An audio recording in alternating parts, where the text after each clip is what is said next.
raw aatras ang kampo ni Willie Revillame sakaling kasuhan siya ng ABS-CBN. Naniniwala kasi silang may mga probisyon sa kontrata na hindi raw sinunod ng network. Depensa naman ng ABS-CBN, sila ang naagrabyado. Narito ang report ni Lars Santiago. Dapat ginawa nila yan noong 31. Kasi binigay ko na yung panahon at buhay ko na eh. Dapat hindi nila ako, dapat yung time na yung nag-usap na kami ng siya, pinagkaloob na nila sa akin yan. Buo ng araw ang loob ni Willie Revillame na tapusin na ang kontrata niya sa ABS-CBN.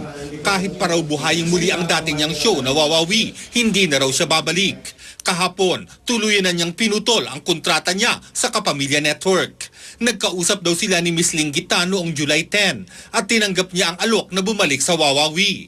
Nakipag-usap naman siya kay Miss Charo Santos Concio noong July 13. At sa pagkakaalam ko, tapos na ang lahat. Magbabalik na ako ng 31. Pero muli raw sa kanyang nakipagkita si Linggita noong July 20 at sinabing hindi na matutuloy ang kanyang pagbabalik. Sabi ko, napakasakit ang ginagawa niyo sa akin. Kasi nagsara na tayo, nag-usap na tayo, sasabihin mo sa akin, hindi ako tanggap. Ang buhay ko po ay Wawawi na.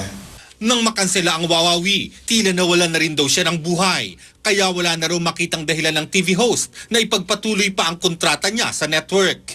Ayon sa kampo ni Willie, handa sila kung magsasampa ng kaso ang ABS-CBN. I hope there will be no lawsuits here.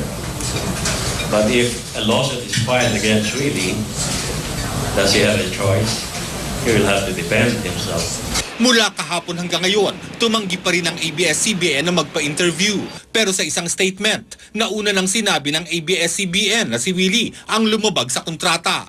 Yan ay nang magbanta siya ng resignation kung hindi sisisantehin ng isang artista ng network. At dahil si Willie raw ang lumabag, wala siyang karapatang ipawalang bisa ang kontrata. Ang network daw ang naagrabyado, kaya ito ang magdedesisyon kung tatapusin na ang kontrata. The decision, though unilateral, was based on legal grounds. The way he has been treated, he was not treated according to the terms and conditions of the contract. Sa kabila ng mga nangyari, itutuloy daw ng ABS-CBN ang kontrata.